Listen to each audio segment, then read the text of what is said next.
the space between thoughts.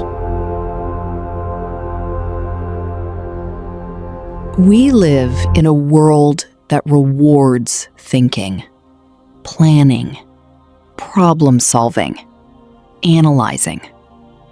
From the moment we wake up, the mind is already running, rehearsing conversations, replaying yesterday, constructing tomorrow. We've been taught in so many ways that a busy mind is a productive mind, that silence means boredom, that stillness means we're falling behind. But what if that's not the whole story? What if beneath all that mental noise, beneath the to-do lists and the worries, beneath the replays and the rehearsals, there is something else, something quiet, something that has been there all along, patiently waiting, not for you to create it, but simply for you to notice it. That something is the space between your thoughts, and it's closer than you think. Think about the last time you watched a movie and got completely lost in it. For a moment, you weren't thinking about dinner or your inbox. You were just there, present, absorbed. The mental chatter had gone quiet without you even trying to silence it. Or think about the split second after you've laughed, really laughed at something genuinely funny. Right after that burst of joy, there's a moment of pure lightness. No thought, just warmth and openness and being. These are the gaps. These are the spaces between thoughts. They're not rare. They're not reserved for monks or mystics or people who've been meditating for decades. They happen to every single one of us, every single day. We just move through them so quickly that we rarely stop to recognize them for what they are. The goal of this practice isn't to manufacture silence. It's to slow down just enough to catch yourself in the silence that's already happening.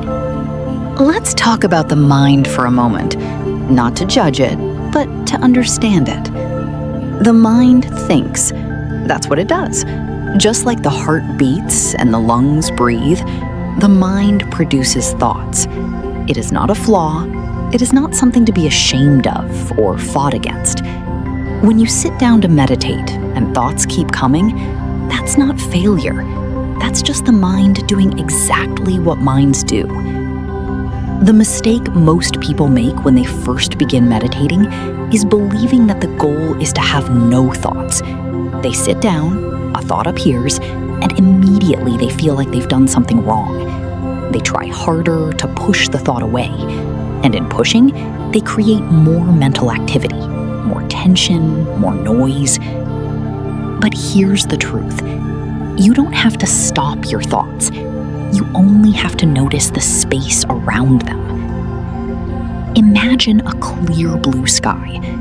Thoughts are like clouds. They drift in, they drift out. Some are light and wispy, others are heavy and dark. But the sky itself, the sky is always there. The sky doesn't fight the clouds. It simply holds them, effortlessly, without attachment. You are the sky. You have always been the sky. The silence between thoughts is not something you need to build or earn or achieve. It is the sky that has been beneath the clouds all along. Let's try something together right now. You don't need to do anything special.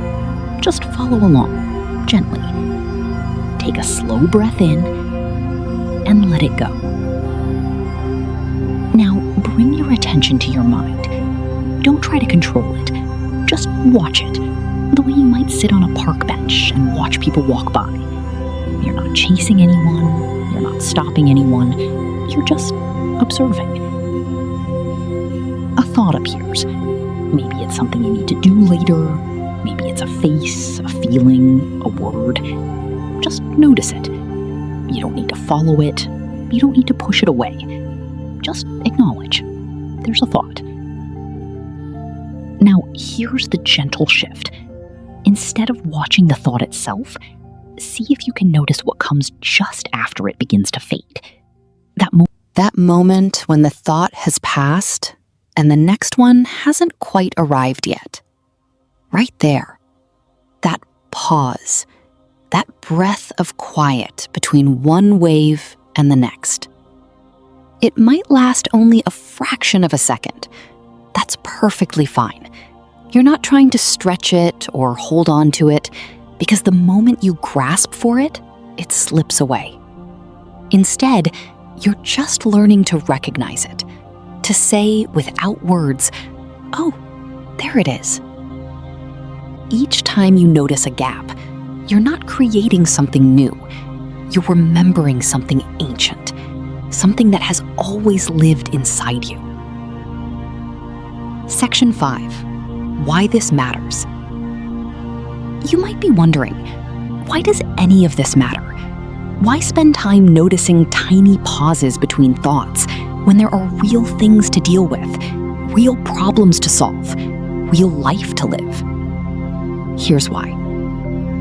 Every reaction you've ever had, every word spoken in anger, every decision made in panic, every spiral of anxiety that kept you up at night began with a thought that you followed without question. A thought appeared, and before you even realized it, you were already inside it, already reacting, already swept away. The space between thoughts is where your freedom lives. When you begin to notice the gaps, even slightly, even for a half second at a time, you start to develop what some teachers call the witness, a part of your awareness that can observe thoughts without being consumed by them. And from that place of witnessing, you have something you didn't have before: choice. You can choose whether to follow a thought or let it pass. You can choose whether to react or respond. You can choose in the most difficult moments to pause, to find the gap, and to act from your deepest values rather than your most reactive impulses. This is not a small thing. This is in many ways everything. Section 6. Silence is already here.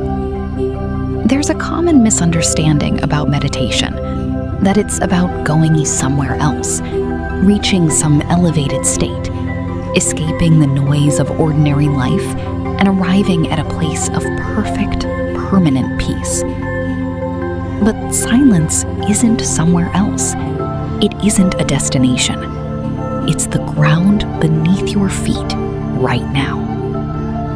Every tradition that has ever explored the inner life, Buddhist, Christian contemplative, Sufi, Hindu, Indigenous, Taoist, has pointed at the same essential truth. The peace you are looking for is not hidden from you. It is hidden as you. It is the very nature of awareness itself, before thought, before story, before the endless commentary of the thinking mind. You were born knowing this silence. You felt it as a young child, in those moments of pure absorption and wonder, before you learned to narrate everything. You still feel it now, in nature, in music, in the arms of someone you love, in the moment just before sleep pulls you under. Meditation doesn't give you something new. It simply removes, layer by layer, what has been covering what was always already there. Closing, return to stillness. So as we close today, there's nothing to achieve, nothing to perfect, nothing to fix. Just breathe. And as you breathe, see if you can notice, even once, even briefly, the quiet that lives between one breath and the next, between one thought and the next, between one heartbeat and the next. It's there. It has always been there. Not waiting to be created, just waiting to be recognized. Come back to this space whenever the world feels too loud, whenever the mental chatter feels overwhelming, whenever you feel like peace is something far away and hard to reach. It isn't far away. It's as close as the space between your thoughts. In the end, silence is not the absence of something. It is the presence of everything.